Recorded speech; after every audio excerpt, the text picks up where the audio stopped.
សម្រាប់បងប្អូនដែលកំពុងតែចង់បានផ្ទះនេះបាទថ្ងៃនេះខ្ញុំនឹង review បង្ហាញពីគម្រោងទាំងមូលហើយនឹងផ្ទះគំរូជូនបងមើលផ្ទាល់តែម្ដងឥឡូវនេះខ្ញុំកំពុងតែដើរបង្ហាញបងប្អូននៅក្នុងគម្រោងទី5ដែលយើងកំពុងតែសង់ផ្ទះទាំងអស់ខាងក្រោយខ្ញុំនេះតម្លៃតែ210,000ជាងឯងបងប្អូនបាទមួយ210,000ជាងនៅផ្លូវកប់ស្រូវសំខាន់ផ្ទះឥត20ទៅព្រោះប្រាក់ក្បឿងទៀតទេហើយលក្ខខណ្ឌចូលរួមមុនល្អបងចូលរួមមុន6,000ទេសម្រាប់ផ្ទះកំពុងសង់ហើយអាចធ្វើការបងរំលោះរយៈពេល14ខែទៅដល់8ខែដែលឥតការប្រាក់បានតែបើសិនជាបងបញ្ញាប់ត្រូវការផ្ទះចូលនៅហើយស្រាប់ទិញភ្លាមចូលនៅភ្លាមបាទបង30% 30%ស្មើ36,000បងតែប៉ុណ្្នឹងកាន់សោចូលនៅតែម្ដងមានផ្ទះសង់ហើយស្រាប់អាចបងតទៅធនាគារបានព្រោះផ្ទះយើងកាត់ប្លង់រឹងជូនណាបងហើយសម្រាប់ទិដ្ឋភាពបរិយាកាសដូចបងបានឃើញអញ្ចឹងបាទមានពូលភ្លើងបាទមានសូឡាមានកាមេរ៉ាមានសន្តិសុខ24ម៉ោងជូនបងប្អូនទាំងអស់គ្នាសុវត្ថិភាពជូនជាពិសេសសម្រាប់បងប្អូនដែលអញ្ជើញនៅក្នុងម៉ោងខែនេះព្រោះតន់យើងមាន promotion នេះបងយើងមាន promotion សម្រាប់ឱកាសចូលឆ្នាំថ្មីនេះយើងមានវាយក្អមនៅក្នុងនេះមានរង្វាន់ទឹកប្រាក់បាទចាប់ពី$1,000រហូតដល់$5,000នេះបងអញ្ជើញមើលក្អមបងស្រឡាញ់មួយណាបងប៉ែតតៃមួយណា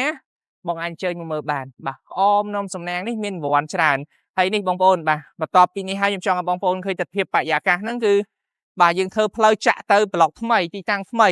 គម្រោង QB បាទកំពុងតែចាក់ធ្វើផ្លូវពោះគម្រោងចាស់យើងនេះសល់ប្រហែលជា 4-5 ផ្ទះទេអញ្ចឹងណាអញ្ចឹងយើងសល់ 4-5 ផ្ទះយើងត្រូវការបើកទៅទីតាំងថ្មីប្លុកថ្មីបន្ថែមទៀតតោះបងប្អូនអញ្ជើញបងចូលមើលផ្ទះគំរូយើងបន្តិចណាបាទអញ្ចឹងនេះបាទបងប្អូនយើងមកដល់ទីតាំងផ្ទះគំរូយើងហើយ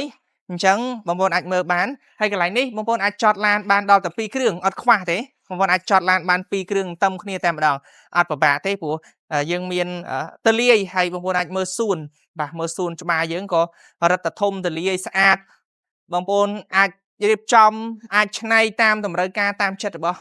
បងដែលចង់បានខ្ញុំជូនបងដើរមើលមកជុំវិញផ្ទះតែម្ដងណានេះឃើញបងដល់កន្លែងនេះខ្ញុំចង់បង្ហាញថាទឹកនៅនេះចេញល្អបងអើយនេះខ្ញុំបើកអស់ហើយចេញល្អអញ្ចឹងបងអញ្ជើញមករស់នៅនេះអត់ពិបាកខ្លាចខ្វះទឹកប្រើទេគឺយើងមានប្រើទឹកគ្រប់គ្រាន់ណាទឹកភ្លើងរត់តែម្ដងហើយចំហៀងចេះបងអាចរៀបចំដាំជីសក្រីដាំបន្លែបកាដែលបងប្អូនចាប់អារម្មណ៍ដែលបងប្អូនចង់បានអញ្ចឹងបាទអាចដាំតាមតម្រូវចិត្តតាមតម្រូវការរបស់បងផ្ទាល់បានតែម្ដងអញ្ចឹងណាបងឃើញទេបងនេះហើយខាងក្រោយនេះខាងក្រោយយើងសល់ដល់ទៅ1ម៉ែត្រកន្លះអញ្ចឹងណាខាងក្រោយយើងសល់ដល់ទៅ1ម៉ែត្រកន្លះបងប្អូនអាចរៀបចំអាំងត្រីហាលកៅអៅអាំងត្រីអាំងសាច់ចក្រានខ្ជុំអីចឹងបានបងអាចបាទឃើញទេយើងរៀបចំឆ្នៃមកសម្រាប់យើងដាក់ម៉ាស៊ីនបោកកៅអៅហាលកៅអៅអីចឹងទៅបងនេះដល់ពេលបងប្អូនអាចចក្រានអាំងសាច់អាំងអីយើងមានអាកច្រានអគ្គិសនីយើងអាចដាក់ដោតព្រីបានឃើញទេមកជុំវិញផ្ទះលយបងហើយផ្ទះនេះយើងទលាយធំហើយយើងអត់20ទាំងអស់បងមើលតែអញ្ចាំងផ្ទះទៅគឺបាទយើងថាអញ្ចាំងផ្ទះនេះគឺ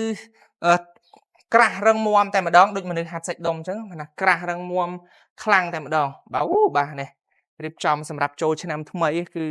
អ៊ូអហឹកហាក់មែនតើបងប្អូនហើយបាទអញ្ចឹងបន្ទាប់ពីដើរជុំមើលជុំវិញមកជុំហើយខ្ញុំចង់អញ្ជើញបងបាទចូលមើលខាងក្នុងជាមួយខ្ញុំទាំងអស់គ្នាបាទអញ្ជើញបងចូលមើលខាងក្នុងផ្ទះជាមួយខ្ញុំទាំងអស់គ្នាមកបងអញ្ជើញចូលអូចូលមកដល់ខាងក្នុងទលាយល្អបងហើយជាក់ស្រួលបាទដោយសារយើងដាក់ម៉ាស៊ីនជាក់ណាមួយបានផ្ទះយើងឥត20ផងដល់ពេលឥត20យើងដាក់ម៉ាស៊ីនជាក់ល្មមគឺយើងទៅជាក់ស្រួលហើយ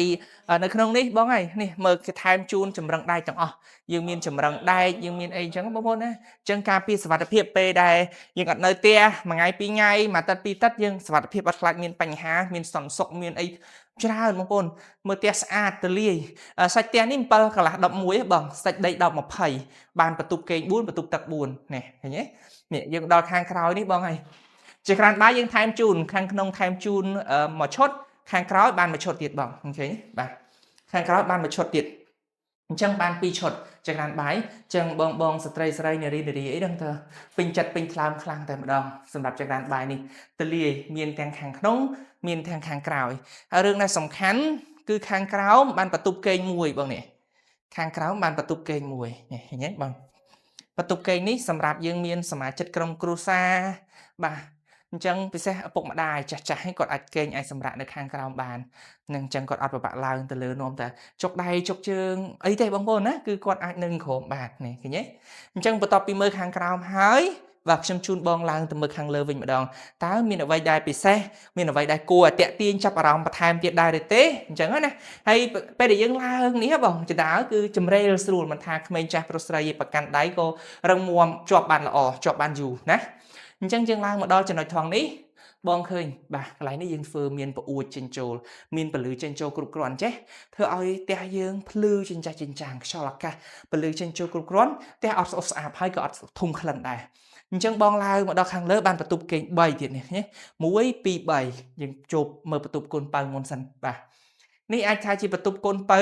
បាទសំរុំល្មមហើយចូលមកស្រស់ឆើតឆាយតែម្ដងហើយមានប្អួចដល់ទៅ2សម្រាប់ការមើលឃើញចេញទៅក្រៅអញ្ចឹងយើងមើលទៅឃើញប្អួចដល់ទៅ2យើងមើលទៅឃើញខ្យល់អាកាសឃើញទេសភាពឃើញអីស្អាតទលាមែនតើសម្រាប់បន្ទប់កូនប៉ៅមានរៀបចំមួយសែតមួយស្រាប់ជូនតែម្ដងមានការដេកមានអីមានបន្ទប់ទឹកមានអីខាងក្នុងនឹងស្រាប់អស់ហើយបងយើងត្រូវការបត់ដៃបត់ជើងអីយប់ប្រឡប់យើងអត់ពិបាកឡើងលើចុះក្រោមទេហើយអញ្ជើញបងមកមើលបន្ទប់2នេះបាទជាបន្ទប់សមាជិកក្រុមគ្រួសារទី2អាចថាជាបន្ទប់កូនបងអញ្ចឹងណាមានបន្ទប់ទឹកមានការដេកមើលទៅសមរម្យមែនតើមើលការដេកអំពូលភ្លើងខាងលើសាមញ្ញសមរម្យល្មមជាលក្ខណៈក្រុមគ្រួសារយើងតែម្ដងណាចុងក្រោយគឺជាបន្ទប់មេគ្រួសារបន្ទប់មេគ្រួសារនេះរឹតតែធំរឹតតែទលាយហ៎បងឃើញទេបន្ទប់មេគ្រួសាររឹតធំទលាយពលឺចេញចូលហើយសំខាន់មានដេកកន្លែងដាក់ទូកន្លែងអីរឹតតែពិសេសទៀតគឺមានកន្លែងសម្រាប់ make up ផ្លាស់ប្ដូរសម្លៀកបំពាក់បាទប្រែរូបប្រែរាងប្រែកាយតែម្ដងចេញតែពីបន្ទប់ទឹកមកដល់ហ្មងនេះមកនេះបន្ទប់ទឹកធំទលាយមានកន្លែងងូតទឹកមានអីនៅខាងក្នុងនឹងស្រាប់ចឹងយើងចេញបន្ទប់ទឹកមកផ្លាស់ប្ដូរសម្លៀកបំពាក់ make up អីនៅនឹងតែម្ដងអត់ពិបាកទេបងចុងក្រោយគឺវេរ៉ង់ដាបាទនេះមិនភ្លេចទេបាទវេរ៉ង់ដានេះគឺធំហើយទលាយណាស់បងអើយអូបងប្អូនអើយបាទចេញមកគឺស្រស់ស្រាយបាទសប្បាយចិត្តតែម្ដងនោះបាទនោះមកផ្លូវយើង40ម៉ែត្រអញ្ចឹងទលាយបងអើយផ្លូវ40ម៉ែត្រទលាយងាយស្រួលចេញចូលធ្វើតាណាបងឃើញទេមាន promotion មានអីអញ្ចឹងនៅខាងក្នុងហ្នឹងអញ្ចឹងបងអញ្ចឹងសម្រាប់បងប្អូនដែលស្រឡាញ់ពេញចិត្តចាប់អារម្មណ៍បងអាចធ្វើការតំណែង call ឬក៏ chat មកសួរព័ត៌មានជាមួយបងប្អូនផ្ទាល់តែម្ដងបាទអរគុណច្រើន